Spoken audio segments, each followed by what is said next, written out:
National Transportation Safety Board determines that the After a year of investigation, the NTSB had a different version of the events. The Campbells were in for a shock.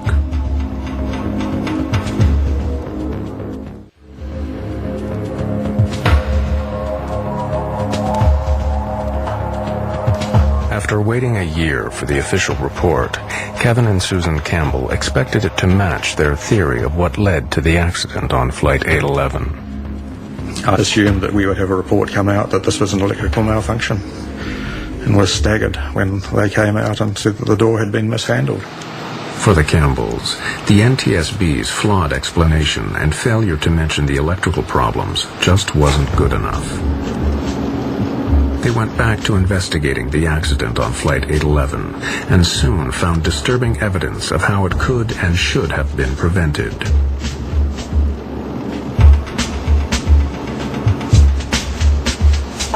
After the Pan Am incident in 1987, it turned out that Boeing had issued a directive to the airlines on how to correct the weak aluminum locking sectors.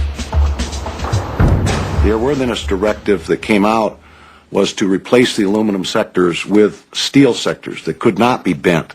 And there were some some interim requirements for inspections to be performed until what they call terminating action, the steel sectors were installed.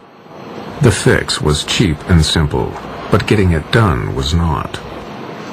The actual cost of the modification, changing these locking sectors to steel, was $2,000 per aircraft. But it took 10 hours to do it, and that's where the money was. Taking the aircraft out of service for 10 hours, that's millions of dollars. The Campbells discovered that back in 1988, the FAA, whose role it is to enforce improvements, had given the airlines 18 months to comply. Within a year, Lee Campbell and 8 others would die in an avoidable accident. So why weren't the airlines forced to fix the problem sooner? If these airplanes, these large commercial airplanes, are grounded, it's an economic disaster. So what they do is they lobby in the regulatory agency in the United States, it's the FAA, to allow them to do the fixes over time when the airplanes are in for normal maintenance.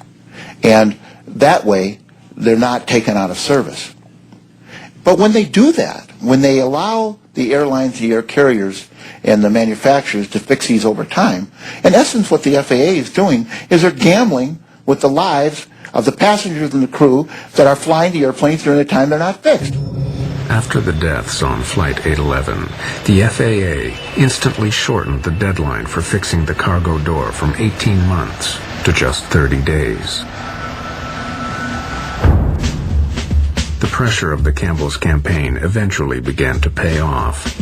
The vital piece of evidence that could prove them right, the cargo door, still lay 2 miles down in the Pacific Ocean. But as articles appeared in the American press, the NTSB commissioned the U.S. Navy to search for it. 100 miles south of Honolulu, a deep submersible began to trawl the seabed. We went to Honolulu and waited there while they had their attempts, and they finally recovered the door from 14,000 feet of water, which was the deepest recovery ever at that time. And we were phoned within an hour of it coming out of the water. But before the Campbells could see it, the door was swiftly removed to Boeing's plant in Seattle. The Campbells went in hot pursuit.